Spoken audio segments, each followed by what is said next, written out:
ஒரு பிஸ்னஸ் பண்ணும்போது பொறுமை, அதுவும் எஸ்பெஷலி இந்த மேக்கப் இண்டஸ்ட்ரியில் எவ்வளோ முக்கியம்? ரொம்ப முக்கியம். என் பொண்ணுக்கு நான் ஒரு 3 நாள் முன்னாடி ஐலைனர் போட்டேன். கண்ணு மூடு ஏன் இப்படி பண்ணுற அப்படின்ட்டுன்னு. இதே நான் நேற்று ஒரு ப்ரைடுக்கு ஒர்க் பண்ண கண்ணு சிமிட்டிக்கிட்டே இருந்தாங்க, காஜல் லைனர் போட முடியல. நான் அப்போல்லாம் ரிலாக்ஸ், காமாக இருங்க, டோன்ட் வரி, நான் பார்த்துக்கிறேன், இட்ஸ் ஓகேன்ட்டுன்னு. ஆனால் எனக்கு எப்படி இருந்துச்சுன்னா, நான் ஃபேக் பண்ணல அந்த இடத்துல. என் ப்ரொஃபஷன் அது, என் ரோல். அன்றைக்கி நான் மேக்கப் ஆர்டிஸ்ட்டு. 3 நாள் முன்னாடி நான் அம்மா ரோல் ப்ளே பண்ணேன். அப்போ தெர் இஸ் அ டிஃப்ரென்ஸ் இல்லைன்னு சொல்லி நானே என்கிட்ட தனியாக என் மனசாட்சியோட பேசி நேற்று நானே கோஆர்டினேட் பண்ணிக்கிட்டேன். அதை நான் இன்றைக்கி ஆக்சுவலாக சொல்கிறேன். ஏன் நிலாக்கிட்ட அப்படி கோவப்பட்டேன், இன்றைக்கி வந்து இவ்வளோ காமாக இருக்கேன், அப்போ நீ என்ன உங்கள் காசு கொடுக்குறாங்க, நீ வந்துட்டு அவங்ககிட்ட இது பண்ணியான்னு. இல்லை அஷ்மிதா, அது நீ மேக்கப் ஆர்டிஸ்ட்டு, இது நீ அம்மா, அவள் அவசரமாக கிளாஸுக்கு போகிறா, நீ அவசரமாக நீ பண்ண, இட்ஸ் ஓகே, இது நார்மல் தான்ட்டு. ஆனால் அதை நான் மாற்றணும்னு நினச்சிக்கிட்டு இருக்கேன். பட் ஆனால் பேஷன்ஸ் ரொம்ப ரொம்ப முக்கியம். கிளைண்ட் அழுறதுக்கு வாய்ப்பு இருக்குது, ரொம்ப அவசரமாக போகணும்னு சொல்கிறதுக்கு வாய்ப்பு இருக்குது, விடுங்கன்னு சொல்லுவாங்க. அப்பயும் நான் எவ்வளோ ப்ரைஸை நான் ஏமாற்றிருக்கேன் தெரியுமா? எப்படி தெரியுமா?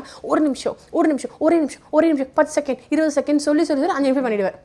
ஏன்னா அவங்க ரொம்ப பரபரப்பாக போகிறாங்க, எனக்கு புரியுது. பட் ஆனால் அது அன்ஃபினிஷ்டாக இருக்குல்ல, ஏன் ஒர்க் இல்லை அது அப்படின்ற மாதிரி. சில பிரைட்ஸுக்கெலாம் முட்டி போட்டுலாம் போய் புடவை கரெக்ட் பண்ணிட்டுலாம் போயிருக்கோம். சில பிரைட்ஸுக்கு சுட்டி வைக்காமல் மேடையில் உட்கார வச்சுருக்காங்க. ஆன் த ஸ்பாட்டில் போய் உள்ள குறுக்கில் போய் சுட்டியெல்லாம் வச்சு விட்டு வந்திருக்கோம். இது எல்லாமே இப்போ பூ வச்சுட்டு வந்திருக்கோம், இது எல்லாமே பண்ணியிருக்கோம். ஒரு பிரைடு வந்து இன்னும் ஞாபகம் இருக்கிறது என்னென்னா, நிறைய எண்ணெய் வச்சுட்டாங்க. அந்த எண்ணெய் வச்சதுக்கப்புறமா ஹேர் வாஷ், அவங்களுக்கு ஹேர் ஸ்டைல் பண்ணும்போது நாங்கள் ட்ரை ஷாம்பு போடுறோம், அப்படி நுரையாக வருது. அப்படியே பிரைடை கூட்டு போய் டேப் வாட்டரில் காமிச்சு அப்படியே வாஷ் பண்ணி கூப்பிட்டு வந்து நாங்கள் ஹேர் பண்ணியிருக்கோம். அதுவும் ரொம்ப ஷார்ட் டைமில் மேக்கப் பண்ணுன்ற கட்டாயத்தில் நிறைய ஹேண்டில் பண்ணியிருக்கோம். அண்ட் மேக்கப் ஆர்டிஸ்ட்னால் சும்மா கிடையாது. நான் வெட்டிங்க்கு தானே வேலை பார்க்குறேன். அந்த பிரைடு யோசிச்சு பாருங்களேன், பிரைடு தாலி கட்ட போகிறதுக்கு 10-15 நிமிஷம் முன்னாடி யார் கூட டைம் ஸ்பெண்ட் பண்ணுறாங்க? எங்கள் கூட தான் ஸ்பெண்ட் பண்ணுறாங்க. So we handle such all different எமோஷன்ஸ்னு சொல்லலாம். So basically I love my job. எனக்கு ரொம்ப பிடிக்கும்.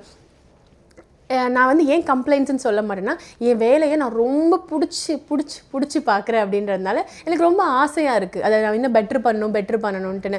அதனால் கடனோ, இன்வெஸ்ட்மெண்ட்டோ, லோனோ, இல்லை வந்து பேஷன்ஸாக இருக்கிறதோ, கொஞ்சம் இறங்கி போகிறதோ, நம்ம கேரக்டரை விட்டுன்றதுலாம் எனக்கு பழகிடுச்சு. So patience it's a key point. எந்த பிஸ்னஸாக இருந்தாலும், not only for makeup artist, எந்த பிஸ்னஸாக இருந்தாலும் பொறுமையாக இருந்தால் மட்டும்தான் சாதிக்க முடியும்.